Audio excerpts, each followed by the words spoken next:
চুল কাটাবে চুল। ও নাপিত ভাই, আমার চুলটা কেটে দাও তো। দেখুন ম্যাডাম, আপনার বাবাকে আর বাঁচানো সম্ভব না। আমার বাবার কি এমন হয়েছে ডাক্তারবাবু?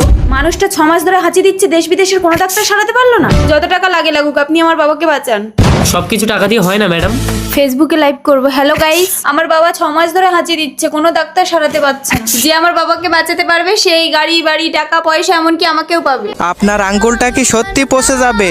আমার এই পবিত্র কোরআনকে একটা লাইক, একটা কমেন্ট আর একটা শেয়ার করলে কমেন্টে বলেন আমি ব্যাগ দিয়ে আসবো ইনশাল্লাহ।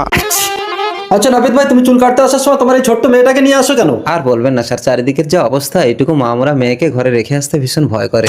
বাবা বাবা আমাদের এরকম ঘর কবে হবে? মা, নাপিতের ঘরে জন্ম নিয়ে রাজপ্রাসাদের স্বপ্ন দেখলে হয়? এই বাড়ির আঙ্কেলটা খুব অসুস্থ। কেন, কি হয়েছে স্যার? 6 মাস ধরে হাঁচি দিচ্ছে। যে আঙ্কেলকে সারাতে পারবে সে আঙ্কেলের টাকা পয়সা গাড়ি বাড়ি এমনকি আঙ্কেলের মেয়েকেও সে বিয়ে করবে। চল মা, ওনাকে সারিয়ে যদি তোর এই বাড়ির স্বপ্নটা পূরণ করতে পারি। দেশ বিদেশের এত ডাক্তার পারলো না, তুমি সামান্য একটা নাপিত হয়ে আমার বাবাকে ভালো করবে? দিদিমণি, আমি যদি না পারি সারা জীবন বিনা পয়সায় আপনার গোলামি করব।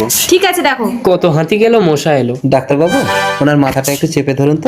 বড় ডাক্তার এসেছে, নে চেপে ধরেছি।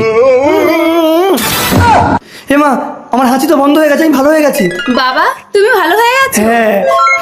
আসলে বাবু, আপনার নাকের ভিতরে একটা চুল উঠেছিল, কেটে দিয়েছি, আর হাঁচি হবে না। এই সামান্য একটা রোগ দেশ বিদেশের এত বড় বড় ডাক্তাররা ধরতে পারলো না? না না, আমি ধরে ফেলেছিলাম, আমি তো ওটাই করতে যাচ্ছিলাম। আসলে আমার কাছে কাঁচিটা ছিল না তাই। আরে কথা পরে হবে, নাপিতটাকে আগে টাকা দিয়ে ছাড়। সামান্য একটা নাকে চুল কাটার জন্য আর কত দেবে? নাও 10 টাকা। দাও আমি খাবার খাবো। কিন্তু দিদিমণি, আপনি তো বলেছিলেন আপনার বাবাকে ভালো করতে পারলে এই বাড়ি গাড়ি টাকা এমনকি আপনাকেও সে পাবে।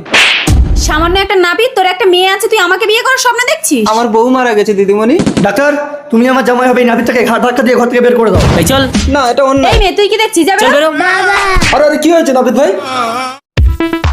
দাঁড়ান আঙ্কেল, আপনার মেয়ে ফেসবুকে একটা লাইভ করেছে, যে আপনাকে সুস্থ করতে পারবে সে আপনার টাকা পয়সা গাড়ি বাড়ি এমনকি আপনার মেয়েকেও সে বিয়ে করবে। হ্যাঁ স্যার।